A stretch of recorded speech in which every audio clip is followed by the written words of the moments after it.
నాతో పాటు మీ మీద ఇంకా చాలా ఛానల్స్ మీద ఒక 150 ఛానల్స్ మీద అండ్ ఇంకో 4 ఇన్ఫ్లుయెన్సర్స్ మీద కలిపి పెట్టిన కేసు. ఎందుకంటే ఆవిడ గురించి అగ్నిస్ట్గా మాట్లాడకూడదు, నేను విక్టిమ్ని కాబట్టి. ఆవిడ ఏ రోజు కూడా, ఎందుకంటే నేను ఏ రోజు ఆవిడ పేరు కూడా తీయలే, అందుకే నాకు ఏ రోజు పెద్ద ఇది దాంట్లో ఎఫెక్ట్ కూడా ఏం పడలేదు. పేరైతే రాశారు తప్ప దాంట్లో నాకు తెలుసు ఒక విక్టిమ్గా ఉన్న అమ్మాయి అంటే తనంతటికి తాను రివీల్ చేసుకునేదాకా మనం రివీల్ చేయకూడదు. తనకి తానే రివీల్ చేసుకుంది వచ్చి అనుకోండి. ఇప్పుడు ఏ రోజు హర్ష సాయి కేసులో ఉన్న అమ్మాయి బయటకు వచ్చి అమ్మాయి పేరు కానీ అమ్మాయి ఫేస్ కానీ ఎక్కడ చూపించాల, పోలీస్ స్టేషన్కి వెళ్ళేటప్పుడు కట్టుకొట్టుకుని పర్లేదు బయటకు వచ్చి ఓవెన్ ఫర్ డిబేట్, నేను ఇది ఎవరు నా మీద ఇది పెట్టారు కానీ నేను మాట్లాడతాను అన్నప్పుడు మాట్లాడతారు. సో అది లావణ్య చేసింది, సృష్టి వర్మ చేశారు, ఇద్దరు అదే పని చేశారు. బయటకు వచ్చి డిబేట్లు ఇవన్నీ ఇప్పుడు ప్రపంచానికి అందరికీ మేము కొత్తగా ఇదిగో ఈవిడేనండి ఆ కేసులో మనం చెప్పాల్సిన అవసరం లేదు. వాళ్ళే చెప్పుకుంటున్నారు వచ్చి డిబేట్లో కూర్చో, అవును నేను ఈ కేసు పెట్టాను, ఇది చేశాను అని చెప్పి. ఈవిడ కూడా అదే మొన్నటిదాకా అందరికీ ఓపెన్ సీక్రెటే, మీకు నాకు తెలుసు కానీ చట్ట ప్రకారం మనం మాట్లాడకూడదు. బట్ ఆవిడే వచ్చి నేను ఫైటర్, నేను రిప్లైలు ఇస్తాను, ఆవిడ చేత సంతకం కూడా పెట్టుకున్నట్టు ఆ ఛానల్ వాళ్ళు. మీరు పోక్సోలో వాటిలో ఉన్నారు కదమ్మా, మీకు రివీల్ చేయడం ఇష్టమేనా, మాకు ఆ ప్రాబ్లం ఏం లేదు అని చెప్పి రాసివ్వండి అని చెప్పి ఆ సంతకం పెట్టిన తర్వాతే ఆవిడ ఇంటర్వ్యూ తీసుకున్నారు అన్నమాట. So she her it self opens, అది వేరే విషయం. సో ఇక్కడ అసలు పాయింట్ ఏంటంటే ఈ కేసుల్లో కానీ ఇంతకు ముందు కేసుల్లో కానీ వీటన్నిటికీ కూడా ఎవిడెన్స్లు మీరు గమనిస్తే కేసులు అంటారు, ఏదో 100 కేసులు ఏదో డ్రగ్ కేసులో ఉన్నట్టు అనుకుంటారు. సాక్ష్యాలని బయట పెడుతున్నాను అని మాత్రమే నా మీద కేసు. ఒక రాజతరుణ్ విషయంలో ఆ కేసు ఏం లేదు. బట్ ఎవరు ఈవిడ సృష్టి వర్మ అండ్ లావణ్య కాదు, ఆవిడ పేరు చెప్పకూడదు కదా, సడన్గా రాదు. అది హర్ష సాయి కేసులో బాధితురాలు అని చెప్పుకోవాలి బేసికల్లీ. సో ఆవిడే.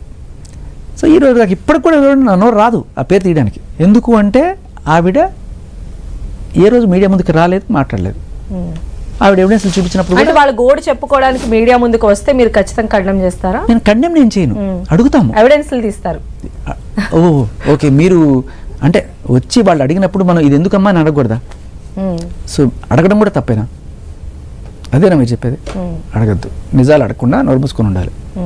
మరి అటు సైడ్ నిజాలు కూడా బయట పెట్టాలి కదా అంటున్నాం, రెండు బ్యాలెన్స్ చేయాలి కదా. నిజాలు చెప్పడానికి ఆవిడే ఉన్నారు. ఇప్పుడు నా మీద ఉన్నాయనుకోండి, నేనే బయట పెట్టుకుంటాను కదా, ఇదిగో వాళ్ళు వాడు ఎట్లా అని చెప్పి నేను కూర్చోబెట్టి పెడతాను కదా. ఇప్పుడు నేను వచ్చాను అనుకోండి, మీరు నన్ను అడుగుతున్నారు, నా గురించి పాజిటివ్స్ మిమ్మల్ని బయట పెట్టమని నేను అడుగుతానా? నువ్వే వచ్చి కూర్చున్నావు కదా, నువ్వే వచ్చి కూర్చున్నప్పుడు నీ గురించి అన్ని నువ్వే తెచ్చుకుంటావు కదా ఆధారాలు. అప్పుడు అవతల వాళ్ళు అడిగేటప్పుడు మీరేమన్నా మీ మీద అలిగేషన్ ఉంది కదా, మీ మీద ఈ అలిగేషన్ ఉంది, మీరు నన్ను అడుగుతున్నారు.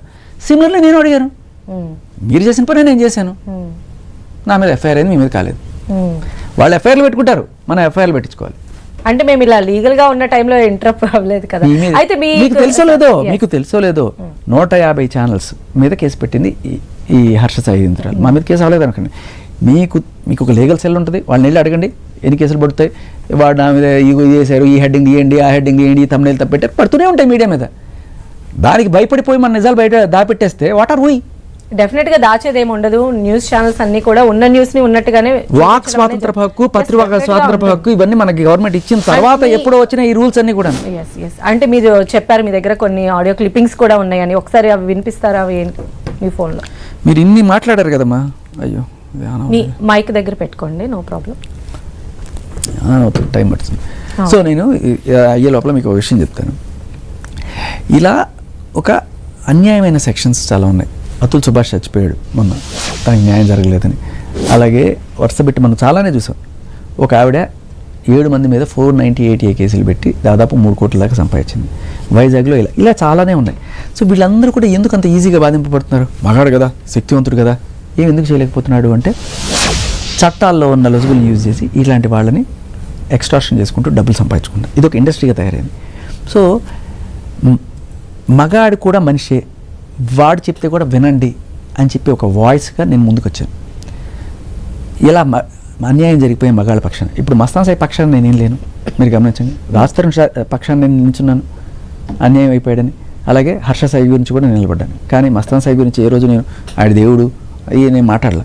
అలాగే ఎందుకంటే మీ ఇద్దరి మధ్య ఒక ఫ్రెండ్షిప్ ఉంది అన్నది, ఫ్రెండ్షిప్ ఉంటే నేను వాడి దేవుడిని మాట్లాడతాను కదా.